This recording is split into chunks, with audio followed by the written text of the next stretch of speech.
이해할 수 없어도 하나님의 주권에 순종하라. 오늘 말씀에 보면은 이제 아브라함의 아들 이삭의 족보가 이제 시작이 되어지는 그러한 장면입니다. 이제 리브가를 40세의 아내로 맞이하여서 이제 이삭이 리브가를 통하여 자녀를 낳고 또 그 자손이 또 확장이 되어지고 하늘의 별처럼 바다의 모래알처럼 많아질 것을 그렇게 기대하고 이삭도 리브가도 기대하고 있었습니다.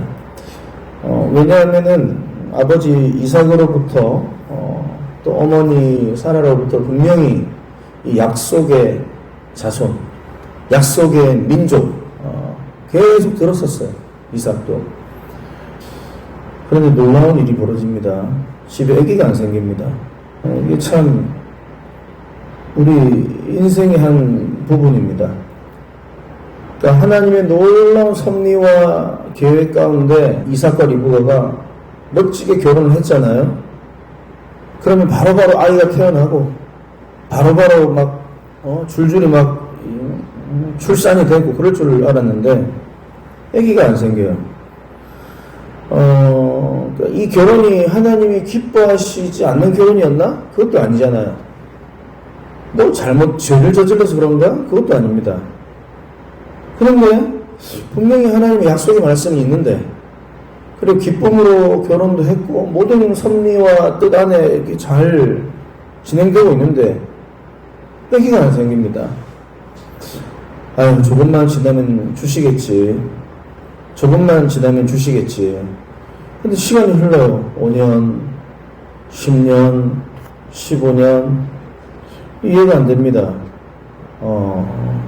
무려 이제 26절에 보면 20년간 불임입니다. 이삭이 40세에 결혼을 하고 몇 세의 자녀가 태어났죠?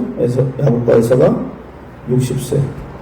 그러니까 세상에 짧은 시간도 아닙니다. 2년만 애기 안 생겨도 우리가 힘든데 20년간 불임이었습니다. 그때도 그런데 놀라운 모습을 이제 이삭은 보여주고 있습니다. 어떤 모습을 보여주고 있습니까? 이삭은 그럼에도 불구하고 신실하신 하나님을 믿고 끝까지 기도하는 거예요. 이게 오늘 우리에게 주는 놀라운 영적 레슨입니다. 여기 오문에 보면은 21절에 그 안에 임신하지 못함으로 그를 위하여 여호와께 간구했다. 이 일회적인 간구가 아니라 원어를 보면 계속해서 지속적으로 하나님이 응답하실 때까지 지금 이삭이 기도하고 있다 이 말입니다. 오늘 이 기도의 자세가 저와 여러분들에게 있어야 될 줄을 믿습니다. 잘 이해가 안 돼요. 분명히 이게 우리가 기도하는 제목이 우리 유신을 위한 거 아니란 말이죠. 정력을 위한 기도 제목 아니란 말이죠.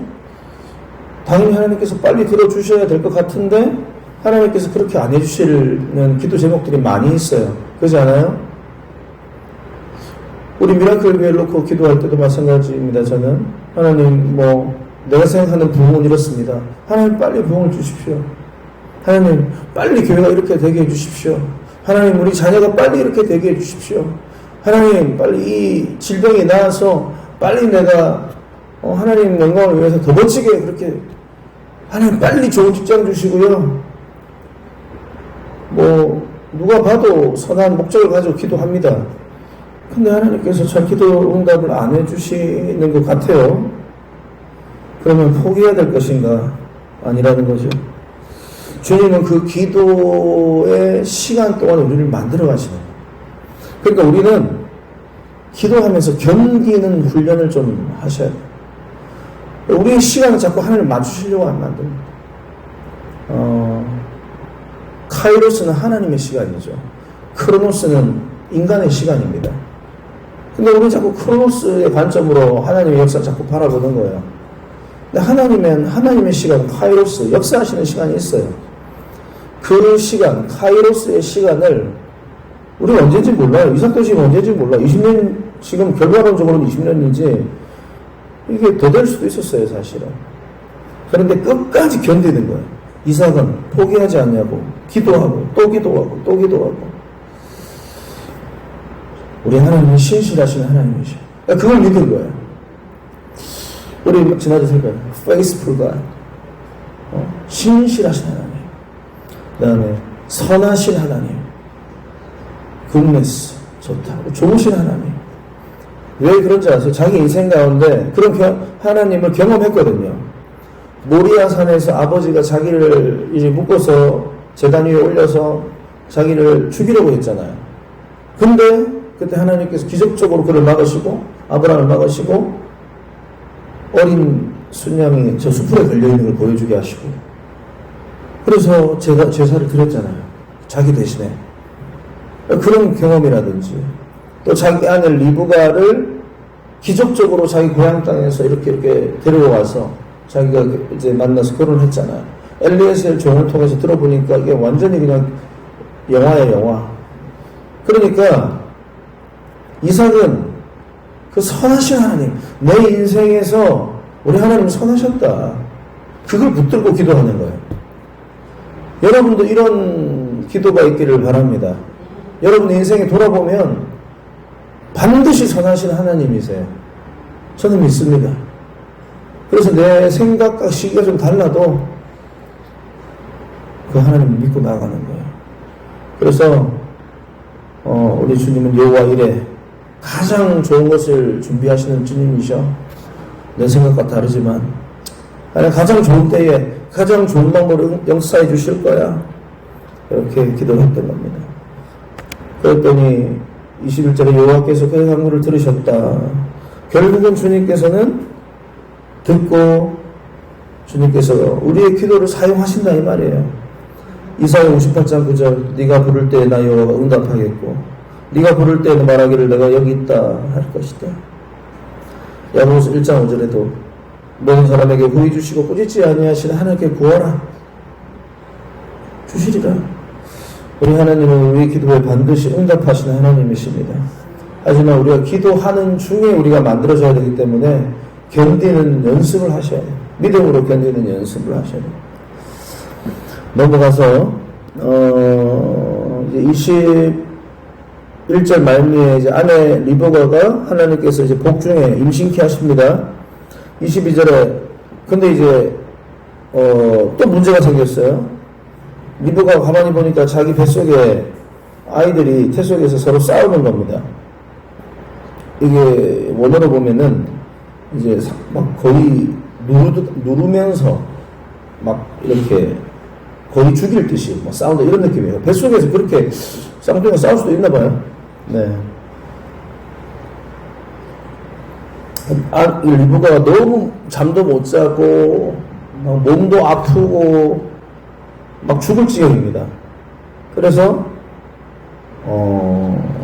막 너무 괴로워하는 가운데 산 넘어 산이죠. 애가 생기긴 생겼는데 22절에 보니까 이럴 경우에 내가 어찌할꼬 하고 가서 여호와께 묻자온대. 그러니까 리브가도 이제 기도를 하고 있죠. 리브가도 기도를 합니다. 참 멋진 모습이라고 저는. 남편 이삭도 기도하는 사람, 아내 리브가도 기도하는 사람. 항상 이해가 상황이 안 돼도 기도하면서 하나님 뜻을 찾고 있는 거예요. 멋있죠. 이런 부부들이 되셔야 됩니다. 그런데 이제 주님께서 23절에 보면 말씀하십니다. 여호와께서 이르시되 두 국민이 너 태중에 있구나. 두 민족이 내 벽중에서 나누이리라. 이 족속이 저 족속보다 강했고 큰 자가 어린 자를 섬기리라. 그러니까 이게 쌍둥이라는 것을 리브가는 몰랐어요. 두 민족이 있다는 걸 몰랐단 말이에요. 근데 보니까 이제 하나님이 가르쳐 주십니다. 두 국민이 네 태중에 있다. 싸우고 있다. 한쪽이 너무 강하다. 그래서 큰 자가 어린 자를 섬길 거다. 그래서 나중에 이제 쌍둥이가 태어나고 야곱과 에서가 태어나죠. 순차적으로 보면 에서가 형이고 동생이 야곱이죠. 그런데 이제 이게 좀 사실은 상황이 쉽지가 않습니다. 왜냐하면 그 당시에 고대 근동 지방에는 무조건 장자거든요. 무조건 장자.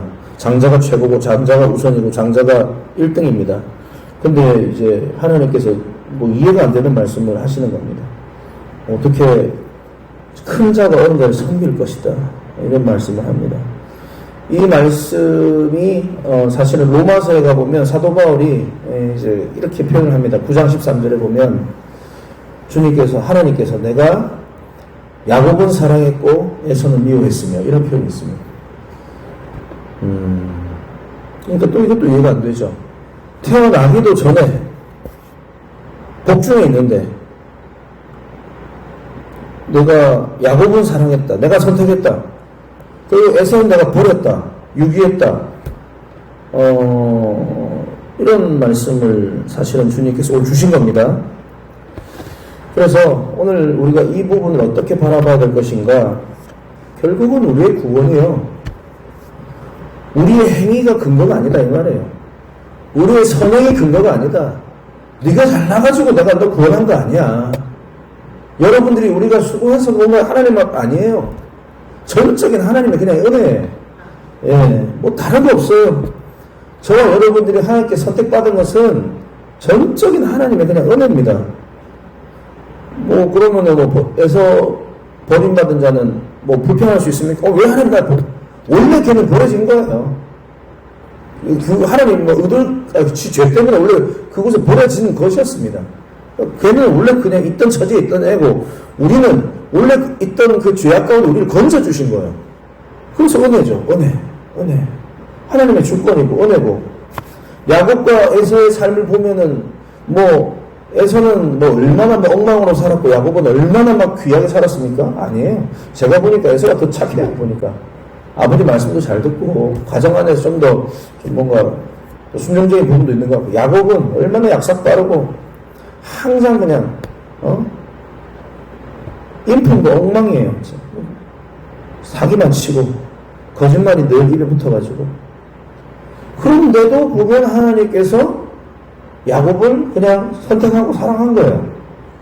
그리고 그를 통해서 믿음의 가문이 이어지게 하고 야곱의 12아들을 통해서 또 이어지게 하고 유다를 통해서 예수를 또 이어지도록 하고 요셉을 통해서는 이스라엘 민족이 만들어지게 하고 에서는 에돔이 족속이거든요. 에서는 에돔 족속 모압, 암몬, 에돔 이스라엘 옆에 다 세 부족 있잖아요. 모압과 암몬은 뭐예요? 그 롯이 자기 딸들과 근친상간을 통해서 태어난 족속들이잖아요. 모압, 암몬, 이스라엘 옆에 우측에 모압, 암몬 그리고 그 밑에 에돔이에요. 에돔. 그러니까 지금으로 보면 시리아 땅입니다. 하나님께서 그를 이제 선택하지 않은 거죠. 이 부분에 대해서는 우리가 신학적으로 참 접근을 못합니다. 이거는. 왜냐하면 하나님께서 그냥 일방적으로 선택하시고 구원 주시고 주의 백성 삼으신 것은 그래서 우리에게는 공로가 없는 거예요. 구원에 대한 공로가 없는 거예요. 내가 우리는 근데 자꾸 착각을 하는 거예요. 막 열심히 내가 한 생활 한 30년, 50년 하면은 다 공로의식이 생겨요. 희한하지, 인간은. 내가 교회를 위해서 이렇게 수고를 했는데, 내가 이렇게 헌금했는데, 나 이렇게 전도 많이 했는데, 나 이렇게 뭐 새벽 예배를 드렸는데, 나 이렇게 뭐 봉사 많이 했는데, 성경을 모르는, 하나님을 모르는 거예요. 그거랑 상관없이 그냥 하나님이 일방적인 선택이고 사랑이에요. 가만히 보면은, 이거 야곱은 사랑하고 에서는 미워하고, 이거 보면서 제가 참 많이 놓고 이 말씀을 꼭 기도를 했거든요. 로마서 9장 13절 12절 요거. 그러니까 가만히 돌아보세요. 우리도 그래요. 저도 그렇고. 하나님께서 저를 그냥 사랑하시는 것 같아요. 이걸 깨닫는 게 은혜예요. 근데 이걸 깨닫고 늘 빚진 그 마음을 가지고 나는 아무 공로 없도다. 그 마음 가지고 살기를 원하시는 거예요. 주님께서. 근데 공로의식에 사로잡혀 있는 사람들은 이거는 정말 안타까워요. 이거는 그런 사람들은 보면 다 족속이 다 에석과인 것 같아요. 에석과. 사랑하는 성도 여러분, 하나님께서 야곱을 사랑하셨듯이 저와 여러분들을 사랑하신 줄 믿습니다. 감사하세요. 당연하게 생각하지 마세요. 또 우세, 또 울면서 감격하면서 하나님 나 같은 죄인 살리신 주님의 은혜가 이해가 안 되지만 그냥 감사합니다. 주를 위해 살겠습니다. 그래서 하나님 그런 고백을 듣기를 원하시는 겁니다. 오늘도 그렇게 주님의 사랑을 다시 한번 감격하며 주님 앞에 올려드리는 우리 모든 미라클교회 성도님들 되시기를 바랍니다.